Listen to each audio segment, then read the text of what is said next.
Hi everyone, it's Bonnie Boyle with bonniesbest.com and I'm Collage Candy on Instagram. This is the first tall skinny journal I've done in a long time.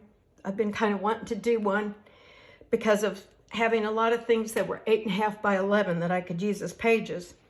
So I thought I would do a quick flip through of this. I posted a few still pictures on Vintage Glue Books group, but this will show you all the pages. I'll try to be quick.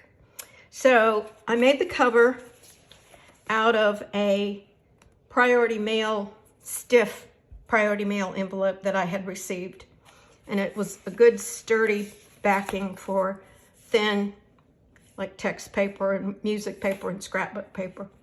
I wrapped it around and made a pocket. The cover has strips of paper that were in my scrap box. And then this paper has one of my favorite borders and I use it a lot. I'm down to like my last piece. But anyway, the butterfly is from a Dollar Tree calendar. I copied it and reduced it. Don't forget to use the reduction or enlargement feature of your printer when you make copies, because then you can get it exactly the size you wanted it. I wanted it almost to fill up the width of this book, and it was a lot bigger, so I had to reduce it. So there's the cover, 2 pockets, one there and one here. Just miscellaneous items glued down on music paper. This was a luggage tag when my husband and I went to Italy. An inventory tag, an ink ad on a communication record pad that I bought at a business estate sale, which was really handy because it has all the lines in it and you can use it for journaling. Birds came from a bird calendar. Seeds packets came from a spread in Better Homes and Gardens or Country Living about gardening. And this background paper here was from the Dollar Tree, believe it or not. An old planner page, bird from that same bird calendar. Workbook, homework package from, probably I bought from a teacher at a yard sale. And this is scrapbook paper. This is stationery with ledger paper glued to the back. This is a carrier HVAC form that I just thought was neat because it was in green. A Spanish language botany book page. Another ledger page. This is a reduced copy of one of my needle books, which I thought all these colors were fun together. And this paper is from the back of a catalog, and it had an image right there that I put a stamp over. Just some glued strips again. More birds, more strips, more ledger paper. Another bird.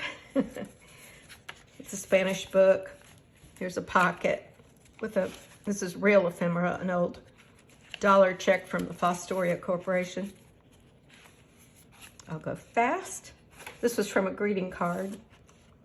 That communication record paper again is just perfect for journaling. Teacher's workbook, planner page. I've glued some pages together because they were thin, so that's what that is. I need to touch it up. Embossed tag. Scrapbook piece of paper with a fold-out journaling spot. Color sample book from Ace Hardware. Oh, this was a book about plants, real old yellowed paper and black and white illustrations. A different botanical book, and this one's in English. graph paper.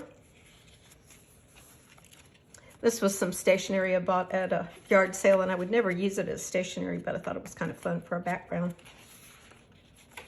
This is graph paper, also from Carrier. I went to a estate sale for somebody who worked for Carrier, and they had all kinds of diagrams and manuals and things with really good art in them that we could use for just for interest. This is from an old atlas. Oh, this is from a sewing instruction book, and it was kind of dull, so I put a little washi tape there. This is a homemade pad, now a pad for making homemade calendars. It has the months and the dates, and you can circle them. And I just love the polka dots. And this is, I think, Lisa Collins' scrapbook paper with all the people. The cover of a Denison box of tissue paper. I always have to put a couple of animals in my books. Back to the sewing. More washi tape. More diagram with a little bit of art that kind of has the same arcs as the diagram. Well, this was the side of a very boring piece of stationery, but I like the little illustration down the side, and it picked up the green from over there. Oh, this is kindergarten writing paper that's covering up. It doesn't cover it up really well. I might add another layer to this, but covers up the other side of the paint swatch book, which is shiny and boring. And I jazzed up the workbook, math workbook page a little bit. That's a copy of a holder for mending thread, which I thought was kind of cool shape. Scrapbook, the other side of the scrapbook paper. This is part of a master board I had already done, and I needed something on the inside of this cover. And rather than starting a new piece, I just cut the master board and stuck it down. So this is these are very sturdy covers. Then my weakest link, my weakest point is my binding. That's pretty crummy. I did five hole stitch, pamphlet stitch. Not happy with it. I'm probably going to cover it up. But I kind of hate to, because I would end up covering a little bit of the butterfly maybe. I'm going to see what I can do to work that out. But that is my, the skill I'm the least talented at, that's for sure. Binding.